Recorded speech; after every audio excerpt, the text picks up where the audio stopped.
Let's start, why don't we? Michigan 42, Indiana 35.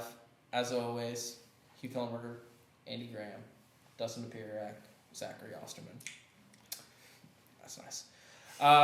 Gentlemen, almost 1,200 yards of total offense, more than 500 on both sides. Ben Chappell rewrites the passing game record book in Indiana, and it's not enough because the defense, Indiana's defense, is exactly who we thought they were. Yeah. And Denard Robinson, although is exactly who we thought. Well, I don't know if I've seen a game in a long time that was that played out more as advertised as this one did. Mm-hmm. It was about how conventional wisdom said it would play out.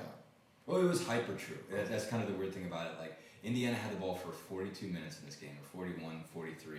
Michigan had it 18 minutes, and they had 574 yards of total offense. It was like you knew Michigan was quick strike.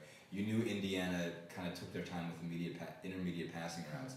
Right. But the degree to which this happened today was almost ridiculous. Yeah, and Indiana's defense's inability to curtail big plays was obviously just tremendously exposed in this game. That's the word I was looking for, and that's what a lot of people thought might happen, and certainly a lot of people felt like Michigan's young secondary might have trouble handling Indiana's passing game, and that's what happened there too.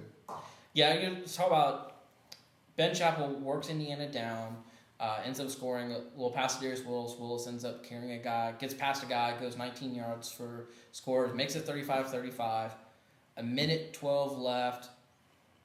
Any other, 90% of other teams in college football, you go, okay, we're going to overtime. But it was Denard Robinson, and he threw the ball as far as he could, and just so happened that Richard Council was in defense, and Junior Hemingway's a pretty good wide receiver, and jumped up, and Michigan wins. And Robinson showed some guts on that play too, because Larry Black Jr. was in his face, right? And he took a big hit to deliver that ball. So there were at least two arguable roughing the passer penalties that were not called against Indiana.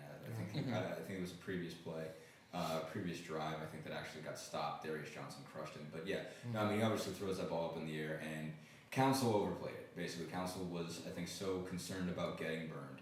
And I think that's something in his head. I mean, he's made a point not to get burned so much. I think he did it so much that he was not even looking at the ball. He never looked at the ball. Yeah, he was actually overran the play. He was actually in pretty good position before he kind of overdid it. Yeah, no, he overran the play. He was trying so hard not to get beat that the pass was a little bit short. He didn't hit him in stride. Hemingway came back to it, made a leaping play, and he's at the 4-yard line.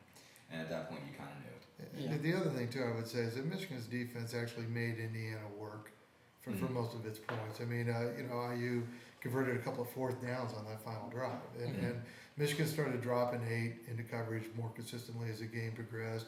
And something that I think should be a little worrisome for Indiana was that Michigan was able to get pressure on Chappell with just rushing 3. They sacked him a couple of times. Yeah, that was interesting. And Zach, you and I talked about it. What did you kind of think about Michigan being able to get a 3-man pass rush going? Well, I think first, you said this, Chappell was a lot less mobile in the pocket, and when we say that, we don't mean Denard Robinson mobile. We mean mobile in the sense of being able to slide around to create space within his protection.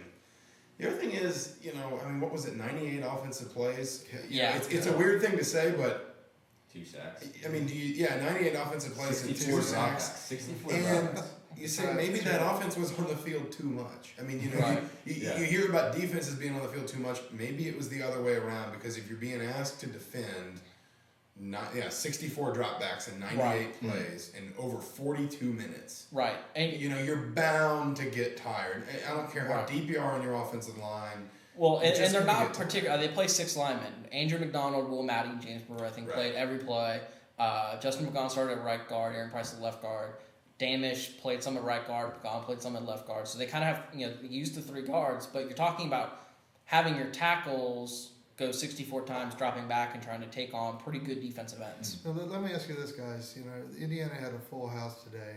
It was generally perceived to be as a really big game for the program, for the image of the program, for interest in the program and whatnot. Mostly Indiana fans today. I mean, there was a good Michigan contingent. 15% maybe. Yeah, maybe. But so mostly Indiana fans. What do you think? Do they come back? Are they interested in this team still? What do you think? The problem is the next home game is it not against Arkansas State? Yeah, it's homecoming. But it's homecoming, but it's Arkansas State. And if you just came here 2 weeks ago, homecoming becomes less of a deal. I think there's a tendency to make one game too big in these cases in terms of the personality or the mind of the Indiana fan. I mean, they have to win consistently. I mean, games like this every once in a while, every so many years, when it comes together that there's a game built like this, they're going to show up. But I mean, they're they've seen this show too many times they have to have. If they would have won, I think there would have been more of a carryover. I'm not saying everybody's going to completely abandon this team, but also it is going to come down to what their final record is. Well, if they go to a bowl game, they're going to keep some positive momentum. You'll have people there late in the game. If if the Purdue game at the end of the year is for a bowl game or it's for a better bowl game, if they have a winning record already set, they're going to do okay. But if they don't, it was interesting. That the obviously that's my point. Is if this team continues to win games when it's supposed to win, that's what matters. It was entertaining in its own way. It was entertaining, and it was interesting that no one left. No. That's something. Indiana has been able to get people, not a sellout, but Indiana's been able to get 40,000 people in the stands. But there's a high rate of departure. Yeah. Right. The fact that 95% stayed till the very end. Well, that was a ball game. I mean, it was a real ball game. Yeah. I think that was impressive. But if you're an Indiana fan, you walk out, God, that was really entertaining, but it's still Indiana. Yeah, well, it's still Indiana, which has had defensive problems since time immemorial. And until that gets fixed to some degree, winning consistently is going to be a problem. And that's really the bottom line here. They go to Columbus next week, take on Ohio State, which another Heisman candidate, a completely different kind of quarterback. I would say similar in the fact that he's a great athlete, similar that he can pass and run, that he's dual threat. But he's a different type of runner. Robinson's a guy who's going to bust out for 70 yards. Pryor will just beat you down for 9 and 10 and 15 and whatnot. Like he's going to run over you. Robinson will run away from you.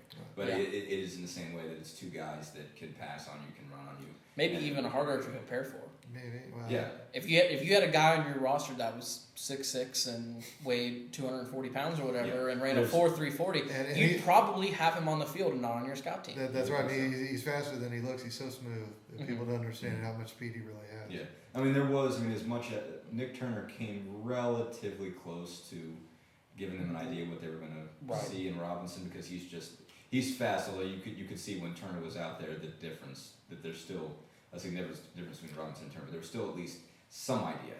Yeah. And Turner killed them. Turner killed them in practice. But still, there aren't a lot of people. And then Mitch Evans said he's got that extra gear that not too many people have. When he gets into the open field. He absolutely does. We're pretty decent actually. I don't know how this Amazing. actually. How did that happen? Let's real quick. What does if Indiana does one thing between right now and next Saturday in 20 seconds? What is it? Starting with Zach. Give Ben Chappell some rest. I mean, in all seriousness, at the end of the day, I'm not trying to beat a dead horse. You're not going to stop Ohio State defensively, not very well. They're just really talented. Yeah. What makes this team go? Indiana's going to have to win some shootouts if they want to go to a bowl game. And we talked about the run game. Do they need a run game? It would help, but do they need a run game against the teams that are legitimate potential wins? They have to outscore. Maybe not. Right. What they need is a healthy Chappell, and he didn't seem just completely beat down after this game, but he can't throw 64 passes a game. No. He can't drop back 64 times. They get him some rest, maybe less reps. On your arm, that's probably 7 innings, Yeah. Figure. What happened was the equivalent of having a guy that's used to going 5 and asking him to go all 9. Yeah, that's right. And it'll be interesting. I didn't see all the Illinois-Ohio State game today, but that was a relatively low-scoring game, and Illinois hung with them reasonably well in Champaign. Illinois is a very improved team, I think.